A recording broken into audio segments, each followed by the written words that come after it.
Этель, сәлем, не істеп жатырсың? Тәтті бәліш жасайын деп жатырмын. Керемет, менің де тәтті бәліш жегім келіп тұрған. Саған көмек керек пе? Иә. Не істейін? Маған сары май мен ванилинді алып берсең, ал әзірге мен 2 жұмыртқа мен 1 кесе қантты араластыра берейін. Жарайды, қазір. Міне, май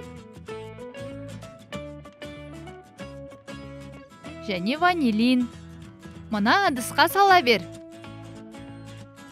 Жеткілікті ме? Иә. Енді қамыр қопсытқышты алып келесің бе? Қазір.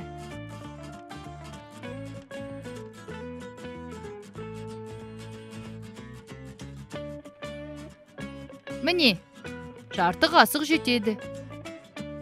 Жарайды, түсіндім бастық. Болды, енді ұнды қосу ғана қалды. Міне, қосып көресің бе? Қуана. 1 кесе ұнды ыдысқа салып, араластырамыз. Асықпай араластырамыз. Кел, қаласаң маған көмектес. Әрине. Дайын. Енді арнайы ыдысқа салып, пешке жібереміз.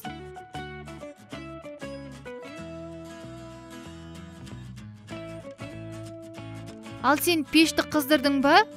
Әрине, 180 градусқа дейін қыздырып қойдым. Қане, пешті аш. Тұра тұр. Тағы бір қоспаны ұмытып кеттік. Қандай? Мен өзімнің сиқырлы энергиямды қосамын. Бәлішіміз тәтті болып шықсын. Міне, енді сала берсең болады.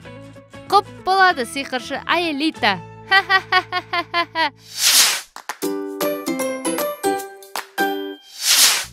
Балалар, біз сіздермен қосу және азайту тақырыбын өткенбіз. Бүгін сол ережелерді қолдана отырып, есептер шығарайық. Бірінші, қосылғыш, қосындының мәні. Олай болса, біріншіде қосылғышымыз 2-ге тең, екінші қосылғышымыз 1-ге тең, онда қосындының мәні қандай болады? Бұл жерде берілген ережемізде қосылғыш болғандықтан 2 және 1-дің арасында қандай амал тұрады? Дұрыс айтасыздар, қосу амалы. Олай болса, бірінші қосылғышымыз 2, оған қосамыз, екінші қосылғышымыз 1-ді. Қосамыз 1-ді. Ал 2-ге 1-ді қоссақ қанша болады? Дұрыс айтасыздар, 2-ге 1-ді қоссақ 3 болады. Сонда бізде қосындының мәні 3-ге тең. Олай болса, қосылғыш 2-ге 1 деген қосылғышты қосатын болсақ, қосындының мәні 3-ге тең деген сөз. Ал енді келесі. Қосылғышымыз 1-ге тең, екінші қосылғышымыз 2-ге тең, онда қосындының мәні қандай болады? Олай болса жазайық. Бірінші қосылғышымыз 1-ге тең, қосамыз, екінші қосылғышымыз бізге 2-ге тең. 2-ге тең. Ал 1-ге 2-ні қоссақ, қосындының мәні қанша болады? 1-ге қосамыз 2-ні. Сонда барлығы 3 болады. Қосындының мәні 3-ге тең. Яғни бізде берілгенде қосылғыш болғандықтан бізде орындалатын амал қосынды. Ал бұл қосындының мәні 3-ге тең деген сөз. Олай болса, бізде белгісіз орында бірінші қосылғышқа 2 деген қосылғышты қосатын болсақ, барлығы қосындының мәні 3-ге тең деген сөз. Сонда қосылғыш бірінші қосылғыш, қосамыз екінші қосылғышты, нәтижесінде біз қосындының мәнін аламыз. Енді балалар, қосу амалына кері амал, бізде азайту амалы бар. Енді түсімізге назар аударайық. Қосындының мәні бізде қызғылт түс болса, онда ол бізде азайғыштың түсімен сәйкес келеді. Ал екінші қосылғыштың түсі азайтқыштың түсімен сәйкес келіп тұр. Ал бірінші қосылғыш ол бізде айырманың түсіне сәйкес келіп тұр. Сонда қосу амалына кері амал азайту амалын орындаймыз. Олай болса, азайғыш 3-ке тең, азайтқыш 1-ге тең. Яғни 3 пен 1-дің арасында бізде қандай амал орындалады деген сөз. Дұрыс айтасыңдар, азайту амалы. Яғни 3 санынан біз азайтамыз 1 деген санда. Яғни түсіне сәйкес жазайық. 1 қалады қанша? Яғни 3 санынан азайтсақ 1 сан бізде қалады 2. Яғни айырманың мәні 2-ге тең деген сөз. 2. Яғни бұл жердегі бос орынға азайғыш 3-тен азайтқыш 1-ді азайтсақ, айырманың мәні 2 деген сөз. Сонда бізде кері амалымызға 2-ге 1-ді қосқанда 3 болатын. Сонда керісінше орындасақ, 3-тен 1-ді азайтсақ, қалады 2 деген сөз балалар. Келесі, енді соңғысын сіздер оңай есептейді деген ойдамын. Олай болса, азайғышымыз 3-ке тең, азайтқышымыз 2-ге тең, онда айырманың мәні қанша? Дұрыс айтасыздар балалар, айырманың мәні 1-ге тең. Яғни 3-тен азайтсақ 2-ні қалады 1. Енді осыны амалмен жазайық.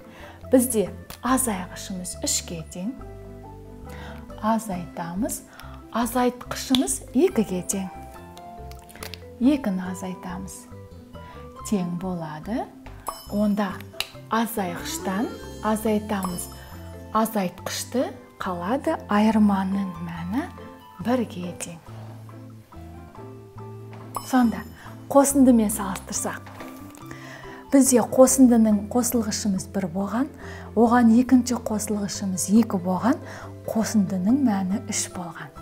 Ал енді керісінше, қосындымыз бізде азайғышқа ауысады, азайғыштан азайтамыз, бізде екінші қосылғышымыз азайтқышқа тең болады, бірінші қосылғышымыз, яғни айырманың мәніне тең болады. Балалар, біз сіздермен қосу және азайту амалдарының ережелерімен жақсы таныстық деген ойдамын.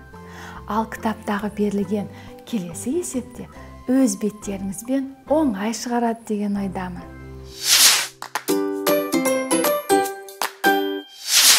Бәлішті қашан жейміз? Күтіп шаршап кеттім ғой. Қандай шыдамсызсың? Әрине, бірінші оның піскенін күтесің, одан суығанын күтесің, одан соң шай қайнауын күтесің. Сен мазақ қылып тұрсың ба мені? Міне, әкеле жатырмын. Ала ғой. Рахмет. Дәмі сондай керемет. Бұның барлығы менің сиқырымның арқасы. Иә, біз қосқан азық-түліктің ешқандай қатысы жоқ дейсің ғой. Кекетіп тұрсың ба? Әрине. Айтпақшы, математиканы еске түсірейікші. Бұл жерде математиканың қандай қатысы бар? Сенің ойынша бәлішті дайындаған кезде математиканың қатысы болмады ма? Әрбір азық-түлікті мөлшерлеп салғанда ше. Түсіндім. Біз жұмыртқа, ұн, қант қостық. Ал сен оны сандармен қалай айтар едің? Мысалы, 2 жұмыртқаны 1 кесе қантпен қосу керек. 2 қосу 1 тең болады 3. Жарайсың. Ал қосқан кезде сандар қалай аталады? Ұмытып қалдым. Саған көмектесейін. Қосынды деп айтылады. Иә. Қосынды жұмыртқа, қосылғыш, қант. Соңында бәліш, қосындының мәні. Жарайсың, ақылдым сол. Тек оларды санмен айту керек. Қосынды 2 қосылған қосынды 1 тең болады 3-ке Бул косундунун мәни.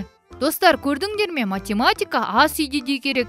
Эгер биз азык түлүктүн мөлчерлерин сактамаганда, бәлиш шыкпайтын эди.